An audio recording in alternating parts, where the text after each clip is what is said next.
Well, hey there, everybody. How y'all doing? Yeah, I just didn't quite get that going there good enough. Boston, we'll catch you next time. What's up, everybody? So good to see everyone. Hope you had a great weekend or beginning of the week. I don't know. You tell me what it's like. And, I always like to hear. So give me 1 second as he goes through the motions. So, what's up, everybody? Hey, Robert V, Julie, good to see you. Deborah, David Castle, Bosto, and favorite to you, Isby. Genetically modified. I like that. How are you? I saw you in the chat room. So, welcome to the live experience. Nothing like having it live. Bernadette, good to see you. I have the Maelstrom, Deborah Sloan, Loretta, hello, John Price, Truth Seeker, what's up? Antiquarian, what's going on? Gaia, hello. Love that video, by the way. Thank you, Gaia. Wrote you and Paul back. What's up, Emerald Eagle? Good to see you, Lost in Space. So, Mad Cow Perkins, what's up? So, saw the Andromeda 7 video of their meeting on Friday night. What a pleasant surprise to meet Grandpa Brian, 420, I believe that's his handle. What a delightful individual. Hey, Martin Heidi, what's up? Hello, Elderberry and Dragon Soul Fox. Good to see you. El Gapo, good to see you. So, hey, Woke Dealer, good to see you.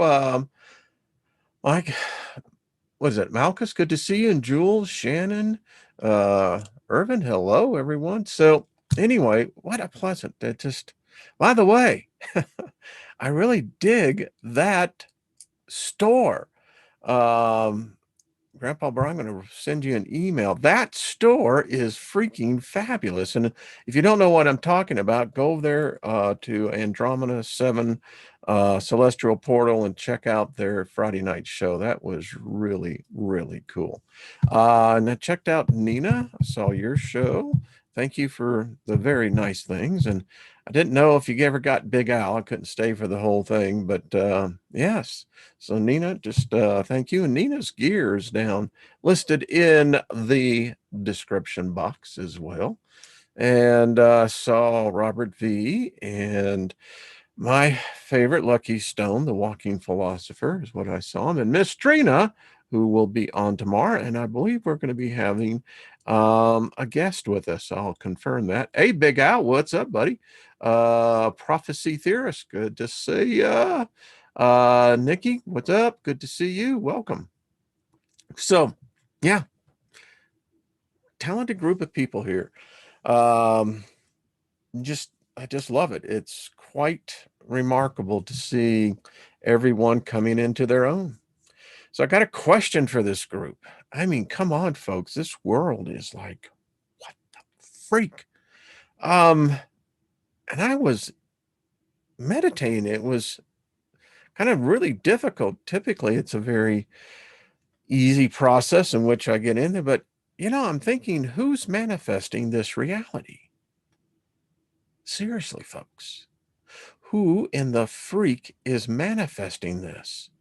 I mean, this is a question every one of us should be asking individually, collectively.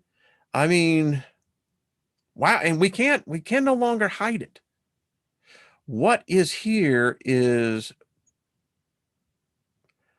it's potentially some really nasty stuff, folks. I mean, we're going to get right into this today, but I wanted to start out because I speak favor all the time. And there's a reason why I do it, because it works. And I have been delinquent on bringing this out more often. So we're just going to go through it, because if there's ever a day, a time, this is it, where you need something that is on the supernatural level. And this is it. Confession brings possession. That's all I got to tell you. So all these favor will come upon us, and I'm going to do this in the pearl, and overtake us if we give voice to them each day. Favor will be with us in the city, and in some of the cities, oh, you need favor. Uh, and favor will be with us in the country. Favor will heal our bodies when we speak favor into our bodies. Favor will set apart our children, our animals, our ground as favored with abundance of joy. Favor will be on our food, our water, our pantry, our life force. Favor will walk with us when we come in. Favor will walk with us when we go out. Favor will cause our enemies to be at peace with us. Favor will be upon our barns and storehouses where we keep our valuables to prosper and be in safety. Favor will be upon us in everything we undertake. Everything we set our hand to, favor shall cause it to prosper. Favor shall be upon all of our material property and shall cause it to last longer and not break. Favor shall protect us, our offspring, and our possessions from calamity. A lot of that shit going on. Favor will lead us to good fortune in all things. Favor will cause us to be the head, not the tail. Favor will cause me to come out on top and not beneath. Favor will cause me to always be above and not below. Favor will cause us to have favor with the elements. Favor will cause us to be favored with the spirit realm. Favor will cause us to be favorable to everyone we meet. They will see us with favor. Favor will seek us out. It will overtake us and abide with us. No weapon of any kind shall harm us, nor can it or will it prosper against us. It will be created in my words according what was said has been done. Boom. That's all I got to say. And you can take this, have it in PDF form, and many people have altered it, which is cool. Make it fit for yourself. It's, you know, unlike what many people think in this world, it's not a one size fit all. We can modify it. So there we go. So getting back to what's going on here. Isby says, I speak it every day. Yeah, I do too. I speak it over my body. It's the first thing I speak when I awake back into this realm, the death realm. The first thing I say out of my lip is that nothing missing, nothing broken be found in my life. And that favor abounds in my life and full restoration is taking place. The first words that come out. And I don't know what your first words are, but you ought to think about them because they're the most important words you'll speak of the whole day. So there you go. Robert V says, I have it on my fridge and say it every day. That's how you do it. That's strong manifestation right there, Robert V. No doubt about it, brother. Lucky Stone says, I speak it just after awakening. There you go. You see, it works, man. Hey, Crystal Shaman, what's up, darling? Good to see you. Hans Epiphany, good to see you as well. So, man, folks, hey, Divine Empress, what's going on? So, folks, because you need it in this day,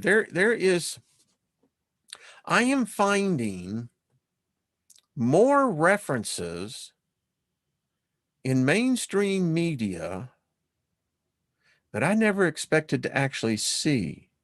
In interviews, I'm reading words, these are trigger words, witchcraft, reading words under a spell, reading words, there appears to be something bigger than man. There are these innuendos, these small little references to what I think many people are awakening to. We are under a spell, ladies and gentlemen. The old spell was beginning to wear off and they had to bring in a new one. And by all the evidence,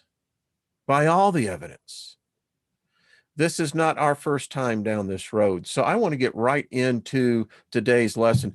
This is going to be, and it's a little deviation off of a course of time travel. We're going to continue with that because excerpt 9 and 10, boom. But I thought this appropriate because by all current indications, we have reached a crossroads. Homo sapien sapien is at a crossroad that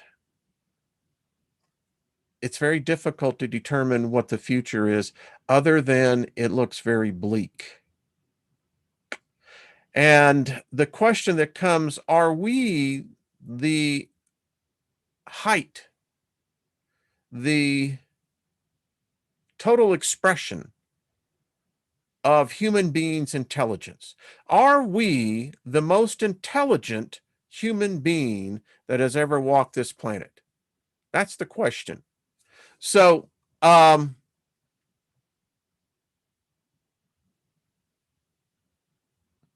just reading Carol. All right, Carol, I can't be doing those. I can't be reading your comments. It's interesting. I'd like to see that. So, I mentioned this book last week, Dead Man's Secrets, tantalizing evidence of a superhuman race. And I kind of set you in the background. We're really going to take the evidence, the archaeological evidence that has been unearthed, particularly within the last century. We've had the technology to dig deeper, and we're finding all over the planet evidence of a prior advanced civilization, way advanced than what we are. And their demise apparently wasn't all that long ago. So let me get into this. You're going to love it. This is just sit back, enjoy the mind candy. So we're dealing with, at a time, Professor Martin Byron was in Melbourne, Australia on a scientific lecture tour. He had just stepped under the shower when a sharp tingle sent him scurrying to his bedside phone. Pasadena, California. Martin, there's been another sighting of the Black Knight. The NASA men are calling for details. Krzantes, there we go, in Moscow, I'm not good at Russian, is pushing for an immediate expedition to the vicinity. We want you back as soon as possible. So Byron sits down on the receiver. So it was, again, not sighted for 24 years. And you do know what the Black Knight is, right? That's the satellite that they don't know how long it's been up there. We're going to find out a little bit more.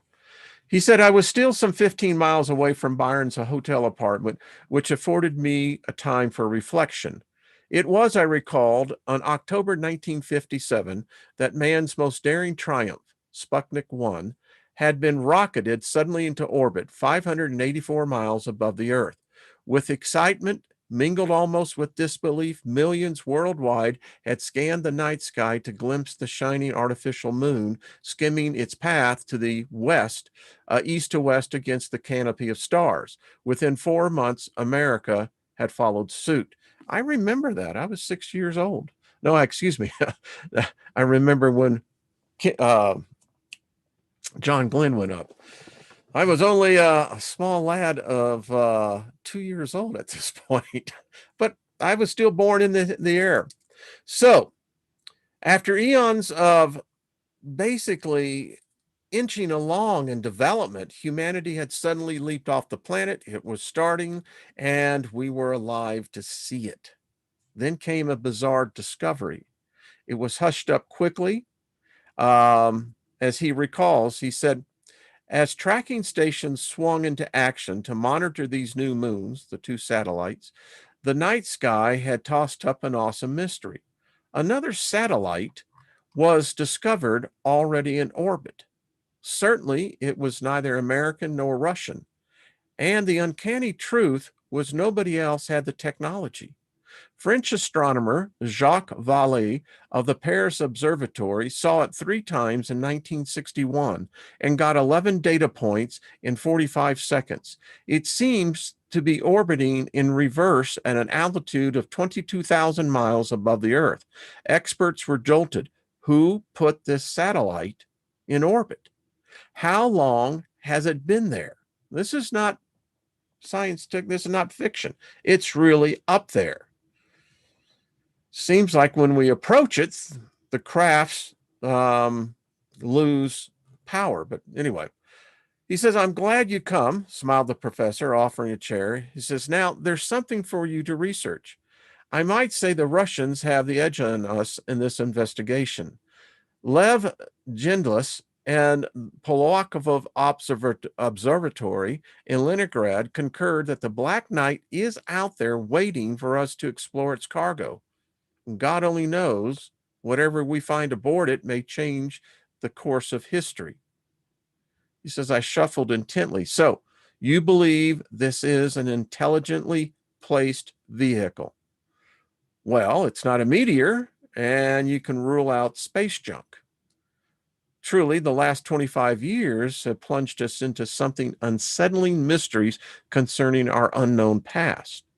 I reminded Byron of the day in February 1961, the 13th to be precise, when Mike Maskell, Wallace Lane, and Virginia Maxey were exploring 4,300 feet up in the California Coso Mountains and stumbled upon a fossil-encrusted rock.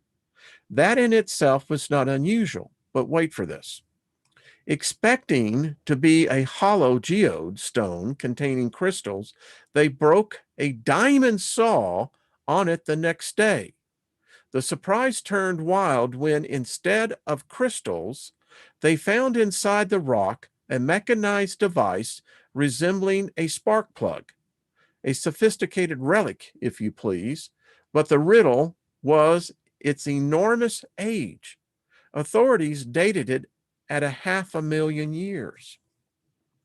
They've also found in China, Russia, the one particularly in Russia, they dug down nearly 400, 500 feet and found what only looks like to be a nuclear power plant or the remnants of one. The author goes, do you see the problem? He says, I ask. He says, even if we dismiss such dating, this mystic object was undeniably far too old to be explained by our conventional theories. The professor grinned. He was clearly enjoying the puzzle. Discoveries such as these do pose awkward questions, he chuckled. Tell me, Martin, scientifically speaking, is it possible that things which ought not to exist do in fact exist? Could there have been a remote era when man-made wonders were as commonplace as they are today? Gradually, the pieces seemed to be fitting together. I was beginning to wonder, what if something very big had happened on this planet in the past? Something so big, it wiped traces of just about everything from the faces of the earth, except for a few clues upon which we now are stumbling upon. I can imagine what you were thinking at this moment. You're probably intrigued but skeptical, right? Prehistoric man could never have produced such things as Earth-orbiting satellites and spark plugs. Yes, I know. The 19th century evolution theory has hammered us into as school children and is still taught in all places of learning. The story goes that we ascended from savages to our present civilized state by a slow, uninterrupted development. The question now arises, could this be a myth? But hasn't evolution been proved? Good question. The truth is, evolution has always been only a theory. Yes, it is often presented as fact, even though it is impossible for any really positive proof.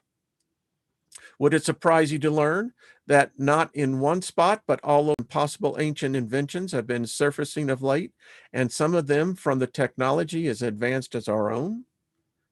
Did you know that nearly all writings of ancient peoples worldwide tell the same story, that of a decline from the original golden age, that a cataclysmic disaster wiped out the advanced world? Now here's the crunch. Today, diggings all over the globe show that these traditions tally with the facts. Enormous stone masses or metal fragments are there. They cannot be argued away. This is tantalizing. Actually, the concept of an original advanced world, which gave impetus to all succeeding civilization, is well within the framework of scientific thinking. What is more, I believe this is to be as much of a credible reality that no longer we can evade it. The story about Unfold concerns a technology whose citizens were rich beyond our dreams.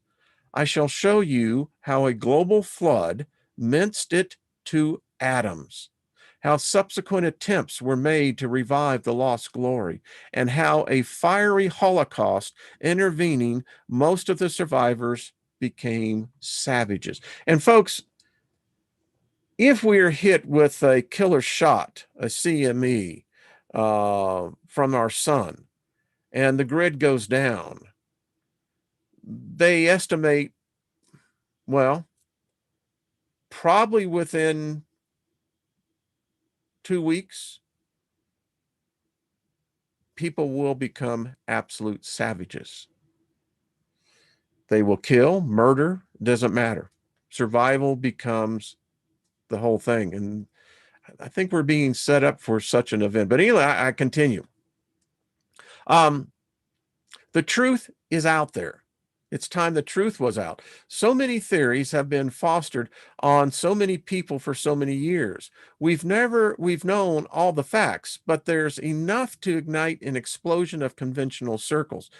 And when you consider we're stripping bare our secret past, our own early days on planet Earth, our very own family history, it grows excitingly indeed. I suspect that as the evidence progressively interlocks, you may sense the swelling excitement of one who has suddenly touched down upon some unknown planet. The discoveries are explained in everyday language in order to kindle interest within the general population. It's tales of vast riches, forfeited, forgotten, and found. There is something ominous here. We have, early in the 21st century, awakened to find ourselves in the superculture arena. As we leap to new, unimaginable heights, we suddenly come eyeball to eyeball with our past, awakening to the realization that we've been here before. Last time, as now, the world scene was overshadowed with violence and corruption. The end was almost total annihilation. One is tempted to ask, might something like that happen again? Could a Holocaust be looming of such proportions that it will parallel the first wipeout?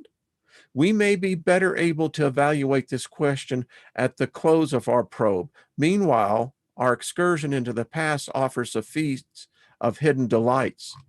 Let's begin. How the original superworld vanished. Folks, this is cool. Okay, chapter 1, the day the earth tipped over. Sam stormed outside. Anna was such a sucker for cranks. That guy in the news interview, a world wipeout? What rot. Why couldn't Anna be practical like he was? Sam had built up this market garden from scratch, 16,000 pineapples, the best in the solar polar basin. And that clever little blackmail, well, Anna didn't know about that, but they'd be soon enough be rich. The hover bus whirred into busy Adath Avenue and disengorged its load of outside the Green Pyramid Hotel. Sam's favorite bar was ablaze with color. Inside, at a corner table, sat an acquaintance from the electronics plant. Sam was still fuming at Anna's gullibility. He poured out his frustration over a beer. So, I told her, Mal, if a worldwide flood was imminent, surely our top scientists would say so. When has nature let us down? Since time began, it's been so smooth. Natural disasters? Pure fantasy, Mel. They just can't happen. They do, drawled his companion. When this mug is empty, that's a natural disaster. Sam winced at the flippancy of the remark and proceeded, Anna says the end's coming. Mal, have you heard anything so naive? That this entire planet, equitable and warm from pole to pole, will suddenly change under a flood of water. Mal peered over his flask. How? Oh, some stupid prophecy about sheets of water crashing from the sky and erupting out of the ground. Sam snorted. Religious nonsense. Perhaps so, responded Mal. But you know, pal, there is enough water up there and down there. He gesticulated with his flask. What do you mean? Sam was hearing. Was Sam hearing right? Was Mal a fruitcake too? Just this, Sam. You know why we have such an excellent climate? Why we have vegetation in such lavish exuberance, so wonderfully teeming with animal life? Go on. That's that vapor canopy high above the planet. It filters out harmful cosmic rays and keeps our climate just right. But there's an ocean of water up there, and lots more in the underground basins. If something were to disturb them, Sam cut in. Rubbish. I'll believe it when the first drop falls. Look, most of Earth's surface is not sea, but land. Watered since time began, and quite adequately. I might say by nothing but by the gentle morning mist. It's reliable, I tell you. What can go wrong? Maybe if the earth keels over, quipped Mel, as I'm about to do. Sam bit his tongue. It was useless trying to extract sense from his companion tonight. He glanced up at the televiewer, not the television, the televiewer. The news was on. With police scanners now in 70% of homes, arrest for dissident had risen to 600 per week. The new planet had been detected beyond Pluto. A new planet had been, okay. Hoodlums with a laser gun had decapitated a man on his way home. Apparently, he disturbed them during a pack rape. Today, a single bomb disintegrated another entire city on the equator, fighting all of this violence, almost out of control. Sound familiar? Sam felt sick. Some cool night air, that's what he needed. Sam pushed through the sound-activated doors onto the street. It was so soothing, calm, fresh. He felt better. Leaflets from peace demonstrators littered the pavement. Sam watched, bemused, as one filtered above and flitted above the street up on the side of the half-completed Jared building, already towering 300 feet into the darkness. It was partly his, thanks to the photos in the safe deposit box. Blackmailing the corporation's chief had been easy. The man could ill afford a fraudulent scandal. Sam smiled. With his stake in the Jared Corporation, he was set for life. And Anna, that silly woman, he wanted her so much it hurt. Next week was the wedding, a lifetime with her. Suddenly, the pavement rocked. Sam was hurled against the guardrail. He looked up. Massive buildings were swaying. Loud bursts of noise cracked in the sky. He stretched out his hand to steady himself and then felt them. Spots. Sam fumbled for his neck phone, his face ashen. Something like this was occurring on the final night of the antediluvian era, if we are to believe the later traditions, that is. For the worldwide greenhouse environment, geology would one day attest to it, as well as to its sudden demise. Traditions would later describe survivors of the deluge who were like gods, that is, they were members of a superior civilization which ceased to exist after the Great Flood. Egyptian records would contend that the reign of the gods before the first dynasty was one of the superior and miraculous powers. After the deluge, the Popol the sacred book of the Quincy Indians of Guatemala, would record the first race of men before the flood possessed all knowledge. They studied the four quarters of heaven and the round surface of the earth. Those people were pretty smart to already figured it out, huh? But we went through the dark ages realizing, understand in this light, even Greek mythology begins to make some sense. We see it as the recollection of a decadent, degenerated race, of a vast, mighty, and highly civilized empire, which in a remote past covered the world. Let's pause for reflection. Can we possibly imagine that all of the peoples of all continents independently invented such a story? Did they all speak of an original golden age by chance, without any foundation? Indeed, I am tempted to ask, if man evolved from beast, then why is it that there existed a long tradition of a golden age instead of that of a savage past? Will anyone explain that? Even when there was lack of writing in conditions of savagery imposed by catastrophe, the same memory of a golden age was passed from mouth to ear. You may want to ask at this point, can we really place much credence in ancient legends? Surprisingly, a great deal. Too often, I'm afraid, we have been prone to dismiss folklore and mythology out of hand.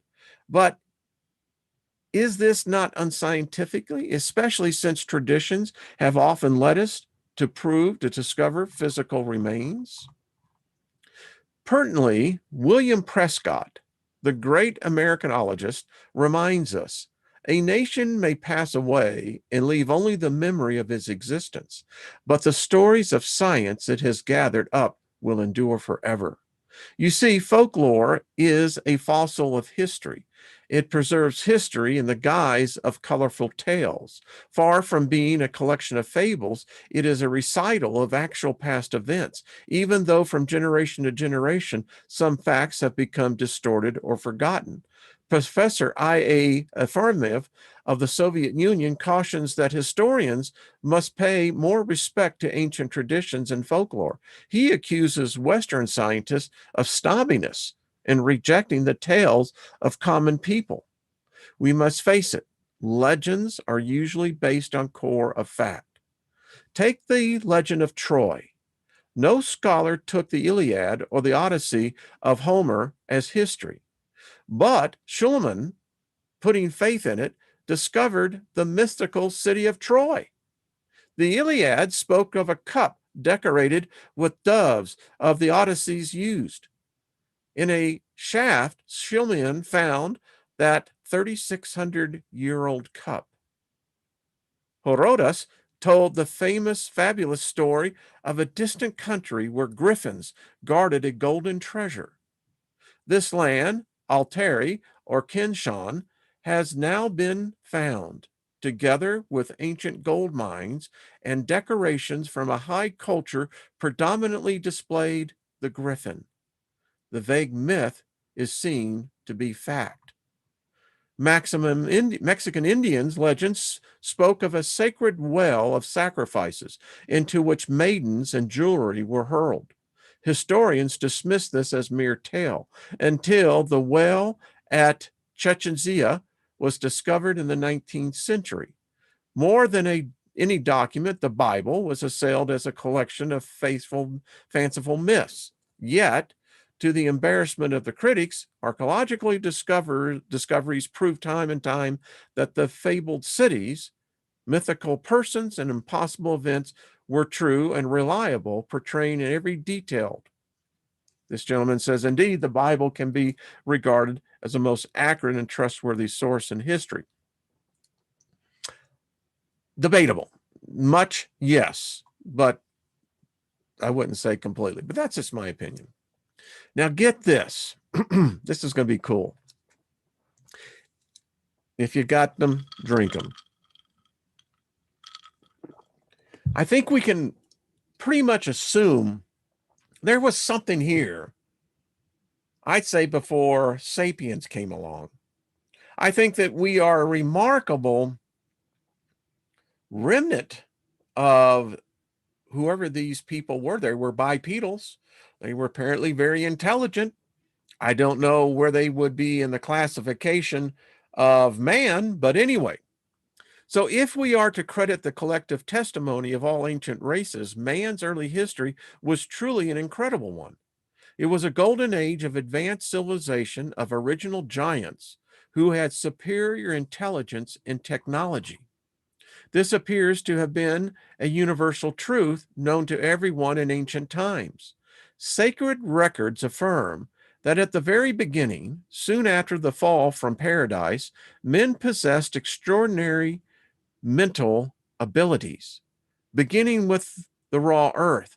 They mastered a high level of civilization in just the first 6 generations of their existence. That's incredibly fast. In that short time, they were able to build cities, play complex musical instruments, and smelt metals. Indeed, with their scientific complexes, these earliest men, it seems, were no fools. We might as well wonder to what degree they further developed and refined this technology in the final few centuries before the flood struck. Were the miracles of science as common as they are now? A perfectly valid question. Imagine it if you can. Paved rainbow cities whose houses of crystal reflected every spectral hue. And we're talking about air travel, computers, and plastics. Did you know that when Alexander Graham Bell gave us the telephone, he hinted that it had been done before? I quote, "The old devices have been reinvented," he observed. Yes, you read it right. That's exactly what Bell said. In fact, the question was pressed further by the eminent British scientist Frederick Soddy, winner of the Nobel Prize in Physics. He wondered whether the ancients might not only have attained our present knowledge, but power hereto unmastered by us. It's very obvious that man today cannot handle the technology that we supposedly invented. It's destroying us. It's destroying our planet.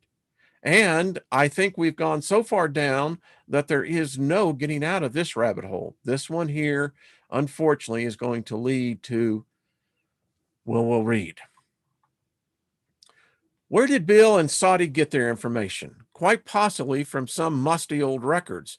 Nevertheless, our quest is not based on ancient tests and reports, but on accepted scientific discoveries. There are recent discovered artifacts that cannot be dismissed, namely objects of metal sitting in museums, unquestionably made in the ancient world, that would have required very advanced technology to produce, a technology not to be repeated until our day. The weight of evidence grows daily, evidence that all the major secrets of modern technology were known and forgotten long ago. Evidence that early man did create a society that surpassed ours in all aspects of development. The entire world is really a dead man's tomb. As I've said this before, you see this, you know why this is the death realm, folks? We eat the dead here. Everything that comes out of the ground is of the dead. Everything. The plants are based out of the dead. Everything. Anyway, I continue. That's just my opinion. As we prise open the coffin, suspense builds. Slowly, we're lifting the lid of a lost technology that almost smacks of science fiction. We come face to face with such absurdities as brain transplants, colonies on Mars, and invisible men. And we wonder what's next. All of these have been proven to have taken place.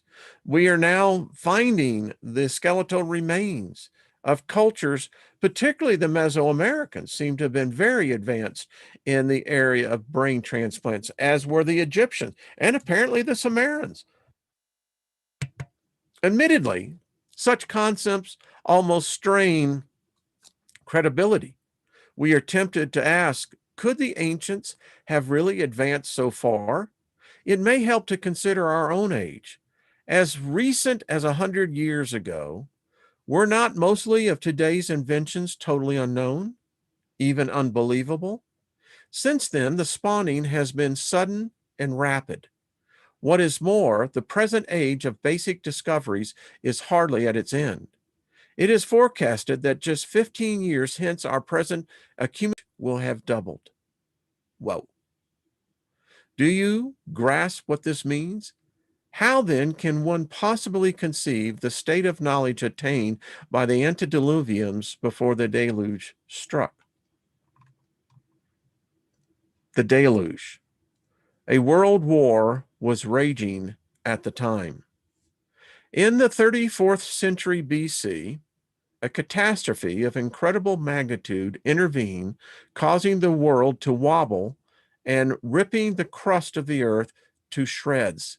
A great flood swept the whole planet. November 17th, 3398 BC. That day was probably like most other days, temperate, balmy. In one latitude, millions were dining, entertaining, relaxing. Precisely at 8 p.m., the earth gave an enormous shudder. Prodded by an outside force, the planet tilted on its axis. And amidst lightning and the worst thunder ever heard by man, the pristine vapor canopy began to disintegrate. A floodgate of rain was released upon the earth, excuse me. There could be no gentle rising of the water. Cosmic forces of horrific violence came unleashed. With a dreadful shock, large land masses with their populations slipped into the sea. The surface of the entire globe became a giant maelstrom in which continents and seas were churned up together. Attended by the screaming hurricane, tidal waves of 6,000 feet swept towards the pole.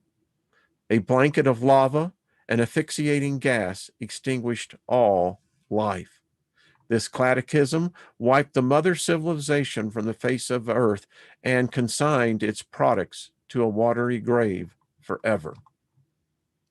Not only were the antediluvian people buried, but the technological achievements were destroyed, including all form of machinery and construction. It is quite possible that areas which were mostly densely populated were submerged by the sea or buried after thousands of feet of debris. It has been scientifically estimated that over 75% of the Earth's surface is sedimentary in nature, extending, as in India, to 6,000 feet deep. And have you seen what's happening to India? Go out and check Ben Davidson's over Suspicious Observers, and probably they'll be out on other channels. The ground is upheaving, and it's the mud floods. It is quite possible. Indeed, the earth, torn and twisted and shaking, was not to quiet down for centuries. With no less than 3,000 volcanoes in eruption, a dense cloud of dust enshrouded the earth, blocking out the sun and distorting the climate for hundreds of years. Thus began the Ice Age. Of the human race, a mere handful remained. Indeed, their survival was in every sense a miracle. Forewarned, they had salvaged what records they might, a compilation of knowledge which in due course would be imparted to their descendants. Now, for the sake of the reader who is unfamiliar with this event, it should be stressed that the global flood catastrophe is one of the key facts of all history. Not only is there a mass of geological evidence, it has left an indelible impression on the memory of the entire human race. An analysis of some 600 individual flood tradition reveals a widespread concurrence of essential points. They are the prior corruption of mankind, a flood warning indeed unheeded by the masses, a surviving vessel, the preservation of up to 8 people with representative of the animal's life, a sending forth of a bird to determine the suitability of re-emerging land, significance of the rainbow, descendant from a mountain, and the repopulation of the whole earth from a single group of survivors. Now, I don't know if I accept this, but the evidence of a global catastrophe is very evident. So that is the thing. Whether we want to put it into Noah and a mythical ark, something took place.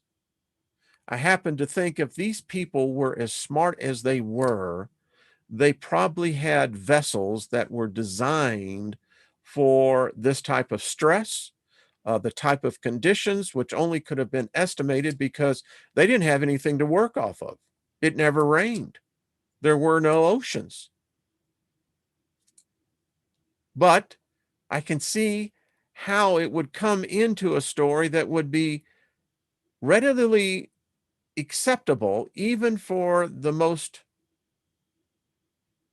naive. I'll put it that way. Especially remarkable is the persistence that the Bible named Noah. And this is particularly so when you consider the ultimate language difference between people and the extreme local distortions which develop the flood legends. Yet the name survived virtually unchanged. Well, I think I can counter this, sir. And I might even write this, Cat. I think it could be easily agreed that in the conquest of lands, that the victor belief systems are always imposed upon the losers, and how local stories dealing with local viewpoints of the distant past could easily be persuaded to suddenly sound like they're all the Abrahamic religion. Ain't buying it, but I think that that's how it could possibly have been done. Let's see. He goes on, he says, think about this. Did each of these nations independently concoct the same name for a flood surviving ancestor? Again, I have to say that I think he's highly underrating the influence of religion and doctrine. You know, that's why I don't believe demons, ever flee in an exorcist in the name of Jesus. I mean, what, they get converted suddenly, Then he talks about the table of nations in Genesis 10, records the gradual dispersion of Noah's descendants and last names. But what he's missing here, which I don't understand, is this was Samaria. Sumer, some argue, may very well been the Indus Valley. I don't know. Just my opinion. But we know something was here. Now, I don't believe it was any Jewish God or any Christian God. I don't believe that crap at all. But it does tell me then what happened. I mean, we got the story today, God was angry. Well, God's got got his own deal. We have ours. Obviously, no one came down to save our ass. That's the first thing I take away. So obviously, they left if they were here at all. Now, it is interesting that he brings in the aspect of a 10th planet. I kind of like this. It's kind of like a nice little smorgasbord. He says, Professor Albright, internationally recognized archaeological authority, describes this as an astonishingly accurate document, which shows such remarkable modern understanding of the ethic and linguistic situation in the modern world, in spite of all of its complexity, that scholars never failed to be impressed with the author's knowledge of the subject. I'm talking about the author of Genesis. But then again, that's why we read these documents, because they come in line. We came from this. But here again, my whole point is that then why doesn't this particular researcher, and I love his research, but wouldn't it be obvious that he would say, now, wait a minute, this story from Genesis, we know actually came from the Epic of Gilgamesh, and how Gilgamesh began to slay the dragon and how the story evolved from there. So even within this document, we can, at least for discussion purposes, say, well, there's obviously potentially some other opinion or other views that would potentially contradict these particular passages. But then again, I continue. So in a nutshell, there's good reason to believe that after the deluge, mankind sprang from a single group of people. Again, I have a hard problem with that, but that's just me. Chapter 2 and 6 will confirm that these were not idiots, imbeciles, or illiterates. They were in a civilized state, with an enormous cultural heritage before they were separated. Chapter 5 traces their ultimate slide into oblivion, while Chapter 7 and 9 raise 3 challenging questions that need to be answered. Thus prepared, we shall be more intelligently evaluated the clues salvaged from ancient worlds, an exercise to which the major portion of this work is devoted to. I love this stuff, folks. Why the first city suddenly hatched out of nowhere, fully matured. It's been one of the great debates when you look at the Sumerian culture. The Sumerian culture doesn't make sense. Dr. Noah Kramer, probably one of the most renowned Sumeriologists who I study his work and follow him, he's brought it up. He was the one who broke the Sanskrit. He broke the language and discovered the cuneiform. The thing that he asked is that it was just very odd because they just seemed to come out of nowhere.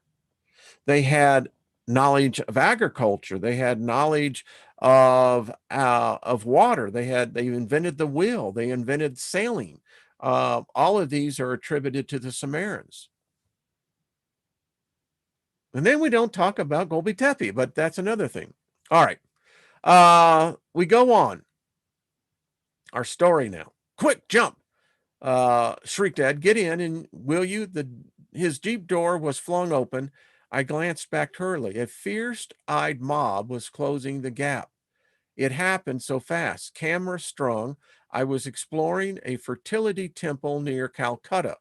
To stumble upon a sacrificial blood rite was, to put it mildly, unexpected. Yeah, I bet so. Some hawk-eyed watcher raised the alarm, and in seconds, I was the focus of an inflamed pursuit. The foremost devotees were now so close you could hear them panting. A quick sideward glance, the glint of a raised knife. Persuasion enough. I leaped into the moving vehicle. It screeched to a top gear and flew. Hours later, my heart was still pounding madly, but now the excitement had shifted. 4 bizarre coincidences were startling enough, but a 5th was a world-shaking event soon to break and affecting all of us. I had been pondering some old prophecies which declared the end of the modern civilization to be already known. The prophecies claimed credibility in the basis of certain past events. Naturally, before one can begin to consider such prophecies seriously, it must at least be established that the ancient event to which they are linked did in fact occur, could help.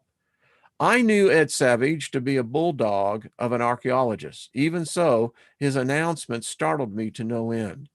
This evening, I quizzed him over vegetable curry and iced mango juice. That sounds good. Putting it simply, he began, the commonly held view is that we came up from savage, Stone Age beginnings. It was a slow but steady development of civilization. He wiped Dolly from his fingers. Doll. Well, naturally, I expected on-site investigation of the very first cultures to verify this fact. But what really emerged was something quite different. The coincidence in each case is simply this.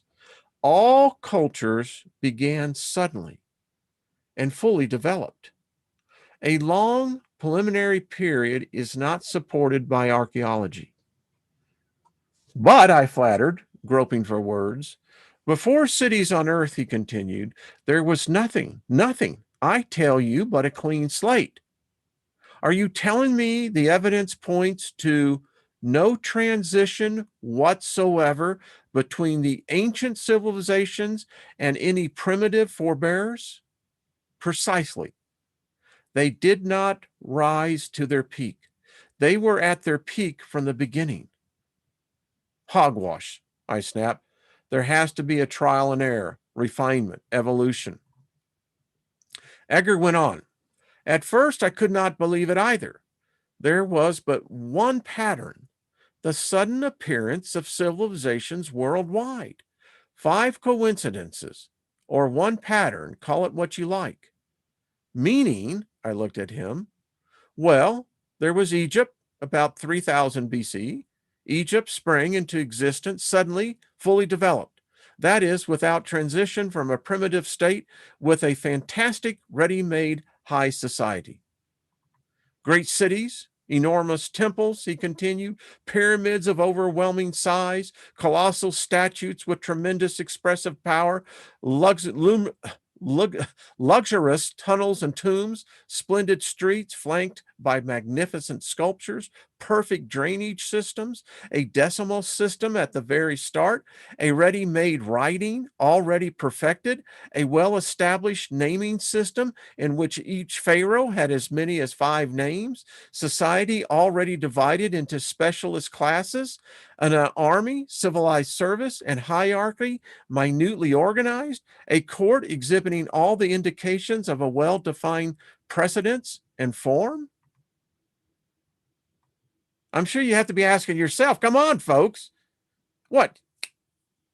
Is this magic we're talking about? Or something else? Egger stirred the dish. In the remote period of which there are records, I tell you, Egypt shows a level of civilization which is inexplicably, it sounds crazy, I know, but it's a fact. Says, I emptied my glass without tasting it. What if? Go on, Egger. Oh, forget it. I need to stroll from the night air. Outside was a coal black, almost eerie stillness. Above the Milky Way floated brilliancy close. A gentle, warm breeze brushed my face. Inexplicably, he said, that's it. I heard myself shouting, glad that nobody asked me. Yes, it's it. Inexplicably, unless Egypt received her heritage basically from somewhere else, Egypt came from a clearly established civilization. Triumphantly, I strode back inside. Ed politely heard me out. So she got it from someone else, eh? The archaeologist ran a finger under his collar and swallowed. He cleared his throat. Just who was Egypt's invisible mother? I have to admit, it stopped me for a moment. It wasn't only Egypt, he went on. Take a look at Samaria. The appearance around 3000 BC of the Sumerian civilization was likewise sudden, unexpected, and out of nowhere. H. Frankfurt Tel Ugar recalled it astonishing. Pierre Amist Elam turned it extraordinary. A Perrault Sommer described it as a flame which blazed up so suddenly. Leopoldman, ancient Mesopotamia, stressed the astonishingly short period the civilization had arisen. Joseph Campbell, The Mask of the Gods, summed up this way. With stunning abruptness, there appeared in this little Sumerian mud garden the whole cultural syndrome that was since constituted the germinal unit of the high civilization of the world today. Ed crumpled the napkin on his place. There's your second coincidence. But I've also examining the evidence unearthed at the Harappa and the Hamadaro. Ed stated, they were the key centers of the Indus Valley civilization. These also appeared to have suddenly sprung up with no cultural trace of having evolved from primitive beginnings.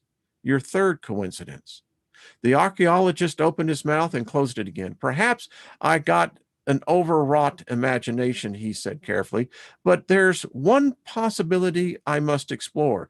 Do you think some explosive unknown event might be behind all this? You see, the Maya Central America are in it too. The Mayan calendar goes back to approximately the same time, 3000 BC. And sure enough, at the onset of the Mayan culture, their script was already perfect.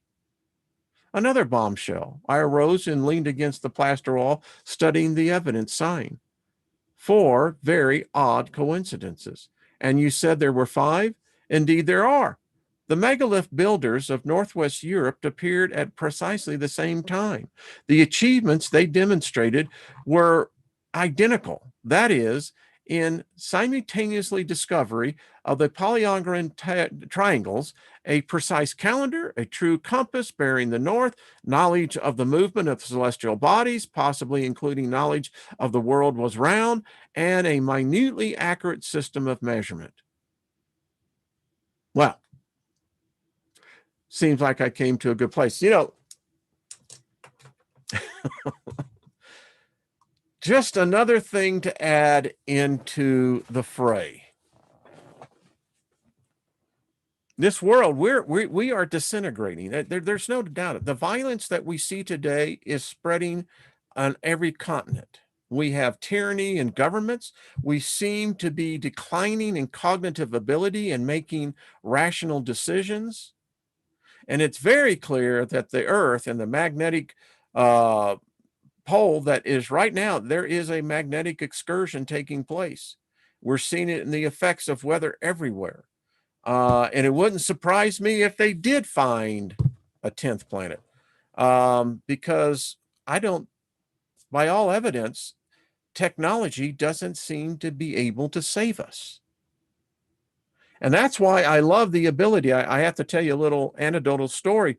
I was out doing some errands yesterday and had a chance to talk to some younger people. They know of this channel. And when I went in, and one of them said, "So what's new?" And I said, "Well, can you explain, do you know what the first dimension is?" And there were 5 of them, and they said, "No." I said, "Do you know the second?" I said, "Are you aware that we live in a 3-dimensional world?" And they kind of said, "Yeah, kind of." Being able to explain to them what we take here for almost granted, they were mesmerized. And then when I began to explain to them why the weather events are taking place, that the magnetic poles are actually on the moving, that right now the Earth actually has what we call quad poles. We actually have 4 of them, 2 dominant. And then I began to talk about, what do we do when technology can't save us? And the one young woman said, "I believe in technology."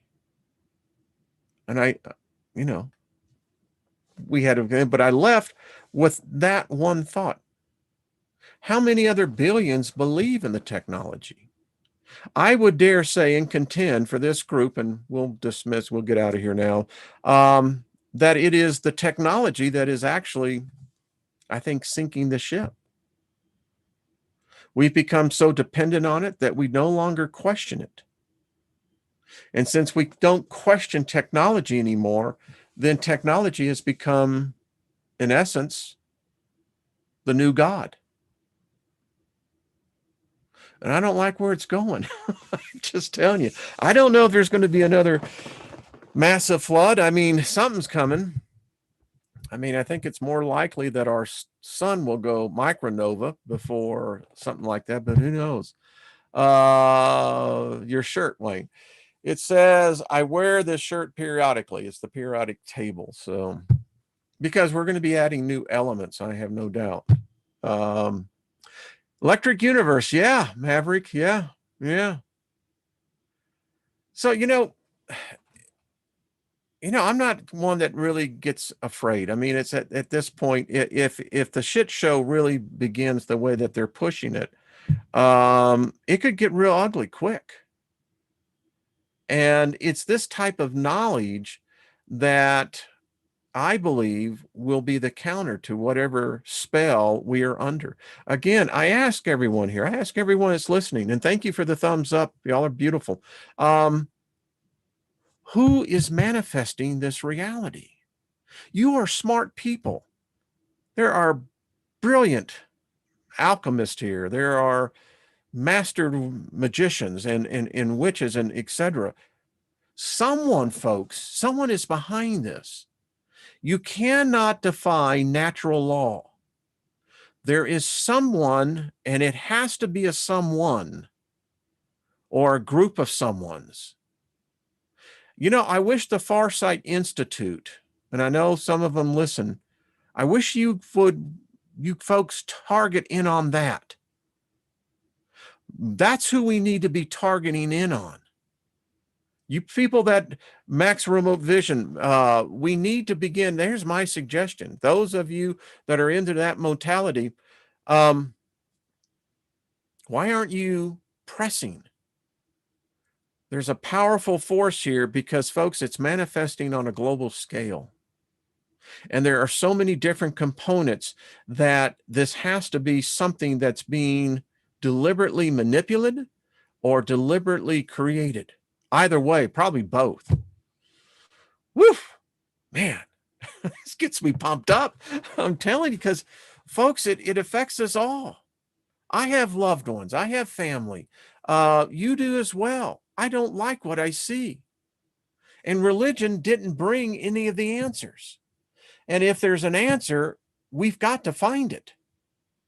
And apparently we have to do it collectively. I don't think maybe someone may be graced enough with it. I don't know. I have a feeling it will come more collectively than it will come individually. Gaia, would you and Paul love to come on? I'd love to have you on. It would be an honor to have you folks on, because we've got to figure this out. I'd love to see what would happen, Gaia, if you guys could, see if you can press in and see what I'm seeing. I'm seeing something that I'm not familiar with. And I've been rebuffed every time I've gotten close to this thing. And it's a little humbling because I can't touch it. But I know it is something. So maybe we can join in that. Well, thank you, Al. Camaraderie is always good here. This is a great. Thanks, Gaia. That sounds good. Maybe if we can, all collectively come together. I mean, and even the people that are, much more advanced than I am at this. I'm just a mere spirit being, but I got to tell you, this is unlike anything I have seen. It's powerful, and it doesn't want to be seen. That's what it appears to me. They're singing "Bye Bye Miss America." Joe, that is wonderful. I love it. Bye, bye, Miss America, bye. Drove the Chevy to the levee, but the levee was dry. I love it. All right, folks, have a great day. See you tomorrow with Miss Trina, and I do believe we'll have a great guest. I'll have to confirm that. And it does not. Thank you, Gaia. That I'm glad you said that, because I tell you, I'll just be candid with you. Whatever it is, it threw my ass so far back in the ether that, it's kind of like, well, what the hell was that? All right, folks.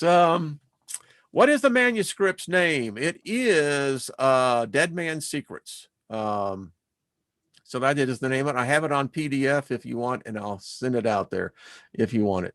All right. Well, thank you, Grace. How very kind.